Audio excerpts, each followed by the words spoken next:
2002년 모두가 대한민국을 외치며 거리에서 함성을 지르던 그의 뜨거운 여름. 그때까지만 해도 짜장면 한 그릇은 2,000원이 채 되지 않았습니다. 서울 강남과 마포 그리고 다른 지역들 간의 집값 차이도 지금처럼 극심하지 않았죠. 하지만 불과 20여 년이 흐른 지금 그 격차는 상상 이상으로 벌어져 버렸습니다. 오늘 우리가 알아볼 마곡지구도 이 흐름과 무관하지 않았습니다. 불과 15년 전만 해도 마곡은 공항 근처의 황량한 평야에 불과했죠. 그러나 개발 이야기가 나오기 시작하면서 서서히 변화의 조짐이 보이기 시작했습니다. 사람들은 설마 저기가 서울의 핵심지가 되겠어? 라며 의구심을 품었지만 이제 그 마곡지구는 더 이상 허허 벌판이 아닌 곳이 되었습니다. 수도권 7대 업무지구 중 하나로 손꼽히며 빽빽한 빌딩 숲과 함께 9호선까지 들어선 마곡은 그야말로 도시의 진화를 보여주는 대표적인 사례로 떠올랐습니다. 이번 시간에는 서울 끝자락 강서구에 위치한 마곡동의 정보와 함께 그 일대 주변 모습까지도 소개해드리면서 여러분들이 궁금하실 만한 정보들을 가지고 왔으니까요. 영상 끝까지 시청해주시고 도움이 되셨다면 구독과 좋아요 부탁드립니다.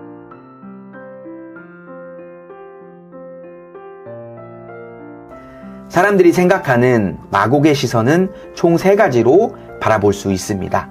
첫째, 쾌적하다. 마곡은 가장 오래된 아파트가 2014년일 정도로 준신축 이상급의 단지들로 이루어져 있는 곳이고요. 업무단지가 있는 곳들은 바둑판식 평지로 되어 있고 양쪽에 균질성이 있는 상권이 형성되어 있다 보니까 쾌적함을 느끼기에 충분한 요소라고 생각합니다. 또 서울식물원에서 마곡 한의공원까지 산책길이 조성되어 있고 군데군데 작은 공원들로 이루어져 있는 점도 장점이라고 볼 수가 있겠습니다. 둘째, 업무지구입니다. 마곡은 수도권 7대 업무지구 중 하나로 R&D 및 지식산업센터, 바이오 연구소 등이 주로 입점해 있는 곳이고요. 대표적으로 LG 사이언스파크를 비롯해 다수의 LG 계열사들과 롯데쇼핑, 코오롱, 이랜드, 넥센 타이어 등이 있고요.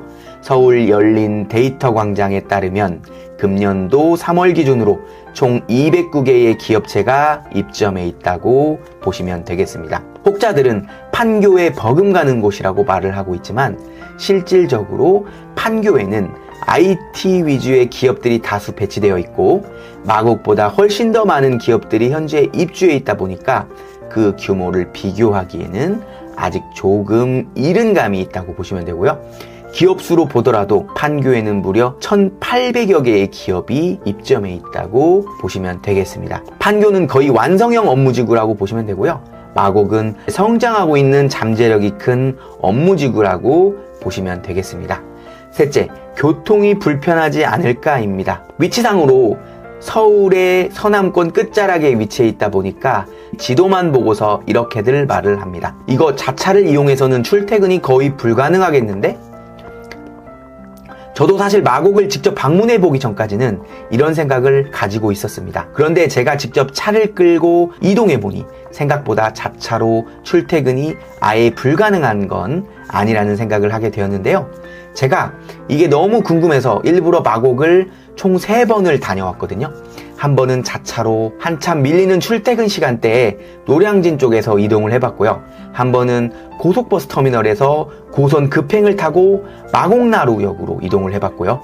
또 한 번은 서울역에서 공항철도를 이용해서 마곡나루역까지 이동을 해봤었습니다. 제가 내린 결론은 자차 이동 시에 출퇴근 시간대에는 불가능하다. 그러나 러시아워를 피한 새벽 6시에 출근을 한다면 충분히 가능하다. 이런 결론을 내렸습니다. 근데 사실 제가 말한 동작구에서 강남으로 출퇴근을 한다고 해도 러시아워 시간은 출퇴근이 불가능할 정도의 그야말로 교통지옥이라고 보시면 될 것 같습니다. 참고로 마곡에서는 주로 공항대로나 올림픽대로를 통해서 출퇴근을 한다고 보시면 되고요. 내부에서 이동할 때는 공항대로를 통해서 김포공항으로 이동하기가 수월하고 마포나 목동 학원가로도 많이 이동한다고 보시면 되겠습니다. 사실 이 외에도 마곡하면 반드시 알아야 할 4가지가 있습니다. 첫 번째로 코엑스 마곡이죠. 코엑스 하니까 강남의 코엑스가 떠오르는데요. 마이스 산업이라고 해서 회의, 포상관광, 컨벤션, 전시를 아우르는 개념을 마이스라고 의미하는데요. 산업벨트의 큰 축이 강남 코엑스부터 시작해서 마곡으로 옮겨가면서 서남권의 마이스 산업 허브가 조성되었다고 보시면 되겠고요. 두 번째로 원그로브입니다. 종로 D타워 도니문에 위치해 있던 BLENC 건설사죠. 이곳이 올해 원그로브로 이주를 완료했고요. 이마트 트레이더스도 C동 지하 2층에 입점을 한 상황이라고 보시면 되겠습니다. 세 번째로 생활형 숙박시설에서 오피스텔로 전환한 마곡 롯데캐슬 르웨스트를 들 수가 있고요.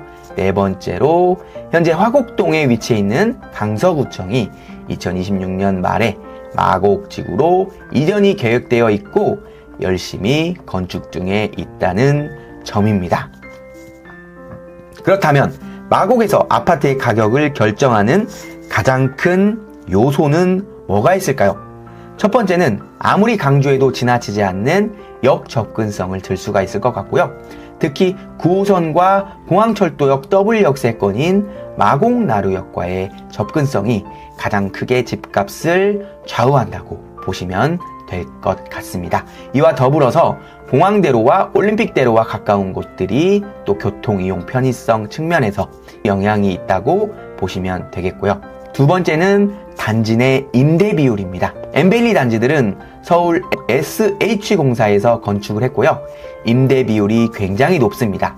그래서 임대 비중이 적을수록 그게 집값에 영향을 크게 미친다고 보시면 되고요. 5단지, 7단지, 9단지가 임대 비중이 적은 모습을 볼 수가 있겠습니다.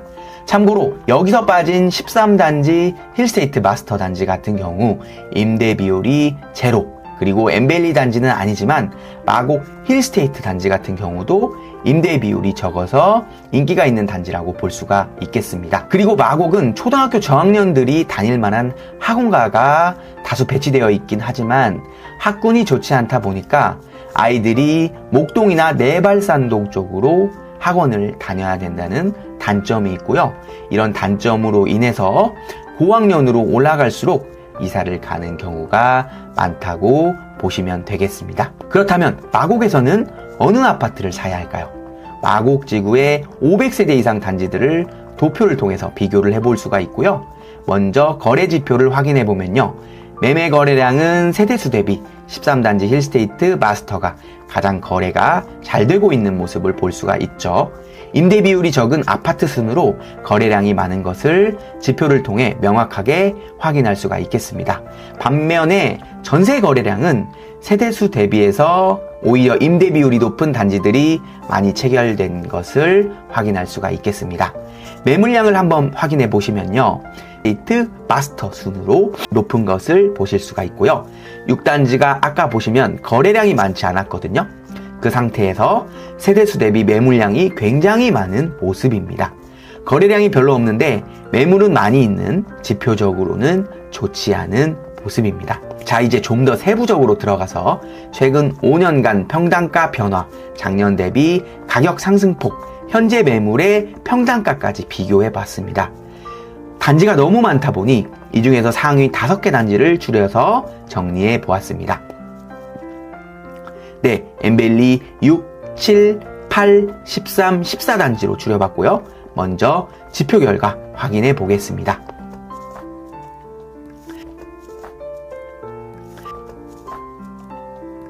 매물 평균 평당가는 7단지가 가장 높았고요. 나머지 단지들은 거의 비슷비슷한 모습 볼 수가 있었고요. 1년도 상승장 시기였을 때보다 가격이 어떻게 변화했는지 보니까 모든 단지들이 그 당시 정고점을 돌파했고요. 다만 13단지가 21년도만 해도 호가가 높았는데 점점 가격대가 힘을 덜 받는 느낌이 있습니다. 그래서 부동의 대장단지는 마곡 엠벨리 7단지라는 걸 볼 수가 있었고요. 마곡나루역 접근성이 높으면서 초등학교도 인접거리에 위치해 있는 점, 거기에 대로변 교통 접근성이 또 좋고 임대 세대 비율도 낮은 점을 꼽을 수가 있겠습니다. 다음으로 14단지와 6단지가 같은 평당가가 나왔는데요. 21년도만 해도 6단지가 1억 이상 시세가 높았는데 어떻게 보면 6단지의 가격 상승폭이 14단지보다 확연히 떨어진 모습을 볼 수가 있겠습니다. 그리고 나서 이제 13단지라고 보시면 되는데요. 임대세대 수가 하나도 없는 단지라는 유일한 장점이 있지만 생각보다 엠벨리의 중심지에서 벗어났고 역과의 거리가 멀다 보니 입지가 아쉬운 단지라고 보시면 되겠고요. 마지막은 9단지로 가장 신축임에도 불구하고 평당가가 낮게 형성된 모습을 볼 수가 있는데요. 이제 5년 차에 접어들었고 가격 상승 여력이 한참 올라오고 있는 중이거든요. 그래서 이 단지는 향후에 가격 상승폭이 가장 높은 단지가 될 수도 있다고 보시면 되겠습니다. 네, 현재의 평당가 순위를 나타내 보았고요. 마지막으로 순수 입지 조건만을 기준으로 제가 평당가 순위를 재정리해 봤습니다. 여전히 7단지가 부동의 1위를 차지할 것으로 보여지고요. 그리고 나서 6단지가 7단지 바로 옆에 위치해 있으면서 시세를 따라가는 단지거든요. 그래서 6단지가 더 힘을 받을 거라고 보고요. 그리고 9단지, 여기는 신축이라는 장점을 이제 막 빛을 발하고 있는 단지라고 보시면 되고요. 그리고 14단지, 13단지 순이라고 보시면 되겠습니다. 14단지는 초등학교 그리고 단지 위로 학원과 상권 형성이 정말 잘 되어 있어서 실거주하기에 정말 좋은 장점을 가지고 있는 곳이고요. 13단지는 생각보다 먼 역 접근성으로 인해서 브랜드 단지라는 강점, 임대 비율이 없다는 장점이 갈수록 옅어지지 않을까 조심스럽게 생각해 봅니다. 주관적인 기준에 따른 것으로 참고용으로만 봐주시길 바라겠습니다. 지금까지 강서구 마곡동 아파트 분석하는 시간 가져봤습니다. 앞으로도 서울 전역의 주요 아파트를 분석하는 콘텐츠 계속해서 전해드릴 예정이니까요. 많은 관심과 시청 부탁드립니다. 감사합니다.